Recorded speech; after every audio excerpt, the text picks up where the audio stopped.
Maraming tanawin, maraming sasakyan, MRT, LRT, at iba pa.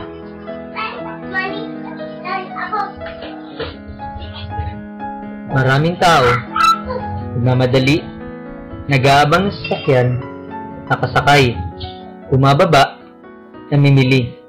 Ganyan ang syudad. Sinasabing rising tiger na umano ang Pilipinas. Ayon yan sa World Bank. Lalo kasi lumalakas ang ekonomiya. Pero, ramdam na ba ng mga Pilipino ang sinasabing pag-unlad? Ako si Vincent, at samahan niyo ako suyurin ang ilang lugar sa rehiyon. Tuklasin natin kung naapektuhan ba sila ng ganitong pag-unlad.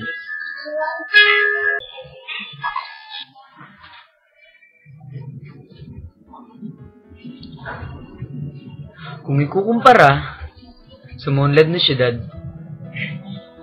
mapapansin natin ang kakarampot ng mga sasakyan at katahimikan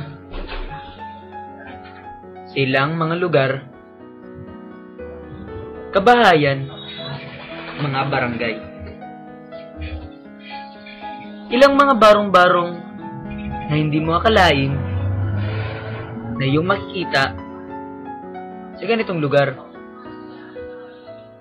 Tila probinsya sa gitna ng kaunlaran.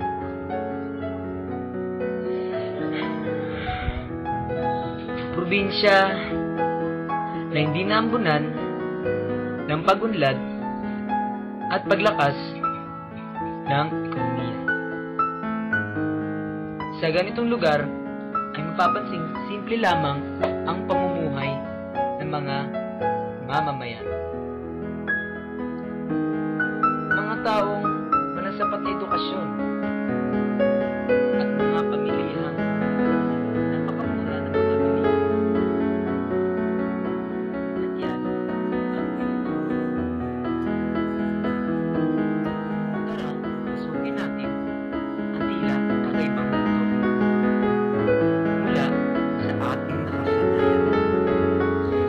nakasanayang kaginhawaan, kasaganahan, at kabusugan. At alamin natin ang kanilang tunay na kalagayan at sitwasyon. Makikita sa lugar na ito ang mga bata na may simpleng pamumuhay, masaya nakikipaglaro at nakipagkwentuhan sa kapwa nila bata. Sa kanilang simpleng pamumuhay, hindi nila pansin ang mga problema sa buhay. Hindi nila pansin ang mga malalaki suliranin at mga problema ng ating lipunan. Nakatira kasi sila sa simpleng mga tahanan na minsay pinagtapal-tapal ng mga yero, kahoy, mga kagamitang kanilang mapapakinabangan, at mga tela. Sa kadalas ay tela ng payong. Ang lugar na ito ang kanilang tinuturing na mga tahanan, kung saan sila magkakaanak, magkakapamilya. Sa palagay nila, dito sila magkakaroon ng maginhawang buhay. Sila ba ang tinatawag ng mga pag-asa ng bayan o problema ng bayan?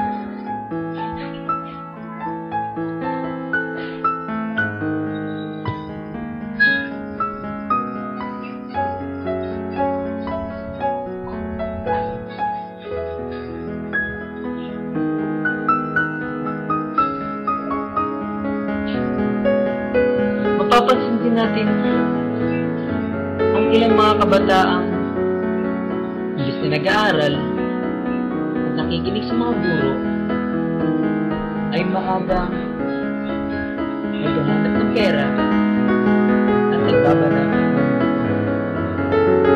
ay naghahanap ng mga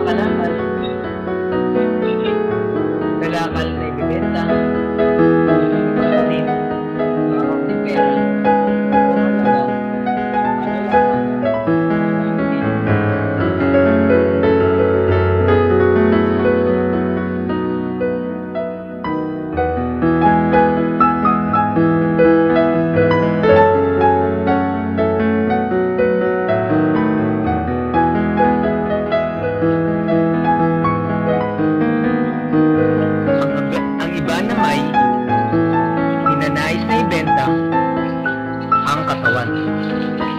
kapalit ng isang haliw, nakarampot na perang pampalipas ng gutom.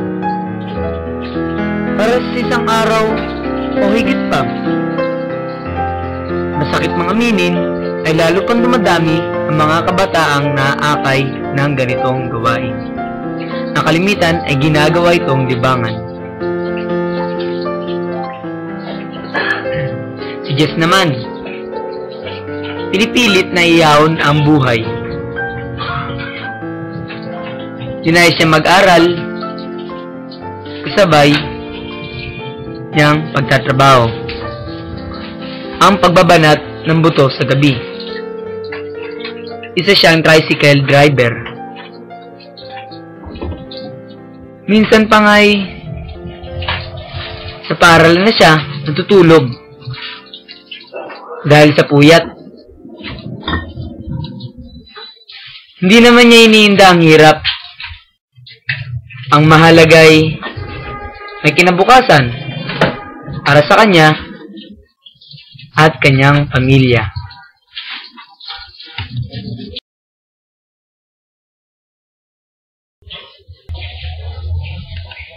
Karaniwan, mahalaga sa mga tao ang magpasalamat kada linggo o araw ng panalangin. Sa gilid naman, nagsisimbala, abala ang maraming mamimili at pati na rin ang mga nagtitinda. Sa banda roon, nagkakasiyahan naman ang mga kabataan sa kwarta proyekto ng pamahalaan. Subalit, nananatili naman sa buhay ng ilan ang tumambay. Wala kasing trabaho at tanging pagtambay lamang ang pampalipas oras.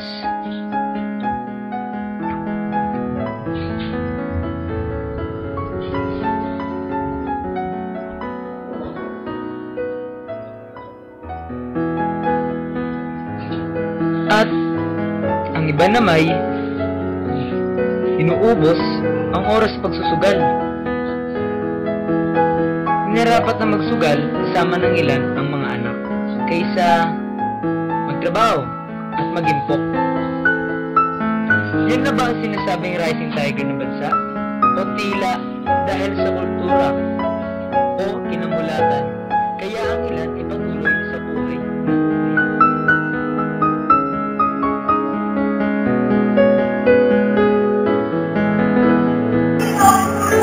Tayo sa madami ni Jubilee. Kasi mo ba si Alvarin? Ang tagal na, ha? Tagal na si Alvarin? Ikaw mo! Sabihin mo! Kasi mo ba talaga si Alvarin? Sabihin mo kasi si Alvarin, bilis. Bilis, sabihin mo, harap ka. Pakataw lang na yan.